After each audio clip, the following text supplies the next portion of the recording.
السلام علیکم ناظرین، آج میں آپ کے ساتھ ان کتابوں سے لیے گئے وظائف شیئر کروں گی۔ گمشدہ چیز مل جانے کے لیے وظیفہ۔ بسم اللہ انا للہ و انا الیہ راجعون۔ ناظرین، اگر آپ یہ صدقے دل سے پڑھتے ہوئے کوئی چیز تلاش کریں گے تو وہ ضرور آپ کو مل جائے گی انشاءاللہ۔ دولت کے حصول کا وظیفہ۔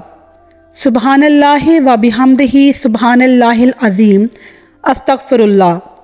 ہر روز فجر کی نماز سے پہلے 100 دفعہ یہ آیت پڑھی جائے تو دولت کا حصول ہوگا انشاءاللہ، بشرطے کہ صدقے دل سے پڑھا جائے اور اول و آخر درود شریف کے ساتھ تمام وظائف پڑھے جائیں۔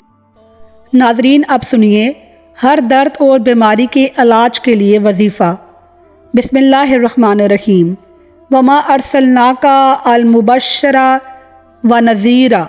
ہر درد اور بیماری کے علاج کے لیے متاثرہ جگہ پر ہاتھ رکھ کر اس آیت کو 3 مرتبہ پڑھ کر پھونک ماری جائے گی تو انشاءاللہ جلد افاقہ ہوگا۔ دشمنوں سے نجات کا وظیفہ۔ واللہ یعصمک من الناس۔ ہر نماز کے بعد 21 بار صرف یہ آیت پڑھا کریں، اللہ تعالیٰ تمام دشمنوں سے محفوظ رکھے گا اور انشاءاللہ آپ کو کوئی دشمن بھی نقصان نہیں پہنچا سکے گا۔ ناظرین، آپ یہ وظائف ضرور آزمائیے گا، انشاءاللہ آپ اس کے نتائج دیکھ کر حیران رہ جائیں گے۔ آسان امتحانات کے لیے۔ بسم اللہ الرحمن الرحیم۔ فَإِنَّ حَسْبُكَ اللَّهُ هُوَ الَّذِي أَيَّدَكَ بِنَصْرِهِ وَبِالْمُؤْمِنِينَ۔ امتحانی مرکز میں جانے سے پہلے اسے 7 مرتبہ پڑھیں گے، انشاءاللہ امتحانی پرچے آسان آئیں گے۔ اور ناظرین، یہ ہمارا آزمودہ ہے۔ بھولا ہوا راستہ یاد دلانے کا وظیفہ۔ جب کوئی راستہ بھول جائے تو اس کو اونچی آواز سے آذان پڑھ لینی چاہیے، اس سے اس کو بھولا ہوا راستہ یاد آ جاتا ہے انشاءاللہ، اگر اللہ میاں نے چاہا تو۔ رزق میں کشادگی کا وظیفہ۔ روزانہ اول و آخر درود شریف پڑھ کر سورۃ القدر 21 بار یا 40 بار باوضو ہو کر پڑھیں گے تو انشاءاللہ رزق میں برکت آئے گی۔ ناظرین، اب قرآنی صورتوں کے فضائل سنیے۔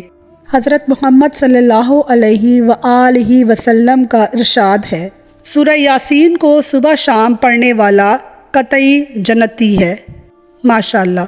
حضرت محمد صلی اللہ علیہ وآلہ وسلم کا ارشاد ہے، جو شخص سورہ ملک رات کی نماز کے بعد ہر روز پڑھے گا وہ عذاب قبر سے محفوظ رہے گا۔ حضرت محمد صلی اللہ علیہ وآلہ وسلم کا ارشاد ہے، سورہ مزمل کو مصیبت کے حالات میں پڑھنے سے مصیبت دور ہو جاتی ہے۔ ماشاءاللہ۔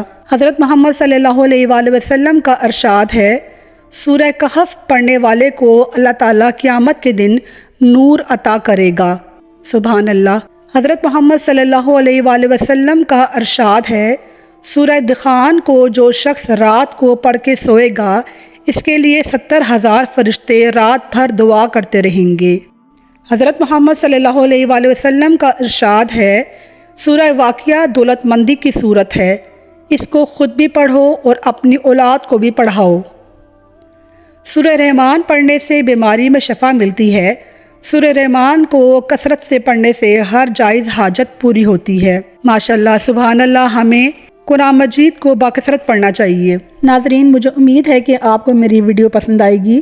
اس ویڈیو کو لائک کیجئے، شیئر کیجئے اور میرے چینل کو سبسکرائب کیجئے۔ شکریہ۔ اللہ حافظ۔